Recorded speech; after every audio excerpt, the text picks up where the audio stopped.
গণভোট আয়োজনের প্রস্তাব চলে এসেছে। এই গণভোট আয়োজনের প্রস্তাবটা কি শুরু থেকে ছিল?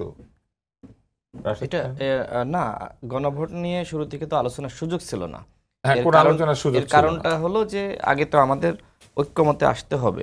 তারপরে ঐক্যমতে আসার পরে বাস্তবায়নের জন্য গণভোটে কেন এসেছে আমি বলি। এটা এসেছে এক ধরনের নিরাপত্তাহীনতা থেকে। যারা এই সংস্কারগুলি প্রস্তাব করছেন তারা ভাবছেন যে সংসদে গেলে এটা নানান দিকে বদলে যেতে পারে, অতএব গণভোট আয়োজন করে এটাকে একটা ম্যান্ডেটরি বা বাধ্যবাধকতার জায়গায় নিয়ে যাওয়ার তারা চেষ্টা করছেন। কিন্তু গণভোটের যে নিয়ম বাংলাদেশে আছে সেই নিয়মে পরিষ্কার বলা আছে, সংসদ কোনো কিছুতে আলোচনা করে মীমাংসায় যেতে না পারলে তখন গণভোট হবে।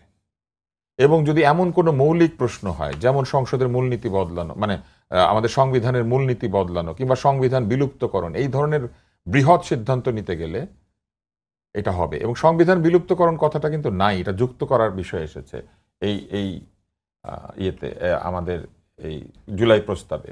সংসদ আমাদের কিন্তু সংবিধান বিলুপ্ত করে দেওয়ার কোনো স্কোপ সংবিধানে নাই। ওইখানে উল্লেখ করা হয়েছে সংবিধান সংস্কারের কথা। সংস্কার আছে কিন্তু বিলুপ্তকরণ করা যাবে না, বিলুপ্তের কথা নাই, কিন্তু খসড়ার মধ্যে ছিল বিলুপ্তকরণ। এই ধরনের প্রস্তাব তো ছিল। এখন সংসদ যদি ব্যর্থ হয় আলোচনা করে তাহলে গণভোট হবে। তাহলে এই আলোচনায়, জুলাই সনদ নিয়ে আলোচনায় কোন সংসদ ব্যর্থ হয়েছে? কোনো সংসদ তো নাই।